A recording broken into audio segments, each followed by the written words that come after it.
Kakaibang yate nasa Manila Bay. Ano kaya ito?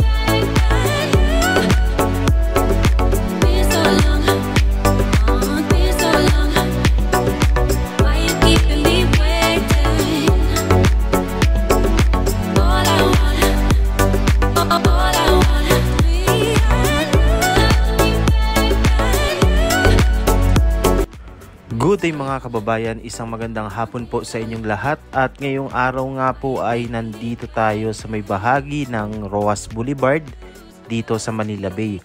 At sa hindi nga po inaasahang pagkakataon ay meron tayong nakitang kakaibang yate na nakaangkorahe dito malapit na sa may Manila Yacht Club. At kung inyong mapapansin, talaga naman kakaiba ang disenyo ng yate na ito. Kung dito sa bahaging ito makikita ninyo para siyang bangka, no? Pero kung titingnan natin mamaya at ipapakita ko sa mga aerial view or sa drone shots natin, ay sobrang ganda po talaga ng yate na ito, no?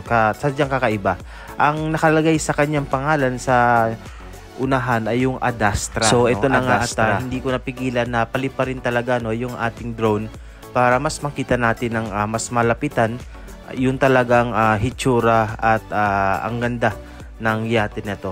Parang first time ko lang na makakita ng ganitong klase ng yate at dito pa talaga sa Manila Bay, no? So habang tayo nagbibisikleta, talagang agaw attraction siya. Hindi lang ako, pati na rin yung mga nagja-jogging at yung mga napapadaan dito ay napapatigil, napapatkuha sila ng picture dahil nga itong yate na to ay bibihira lang or talaga ngayon lang namin nakita rito. Hindi ko rin naman to nakikita na nakaparada dito sa may Manila Yacht Club, no? At yun, siguro ay nag-explore to or nag-expedition, no? At isa nga sa mga kanyang napuntahan ay dito sa Maynila. Ayan. So Adastra Yacht, no? Pwede nyo i-search Adastra Yacht. So maraming klase at isa na rin nga sa lumabas na image niyan ay itong nakikita natin ngayon. Tapos sinabayan pa nitong napakagandang sunset dito sa mismong Manila Bay. Ang kanyang disenyo, sadyang napakaganda. Kita nyo naman, no?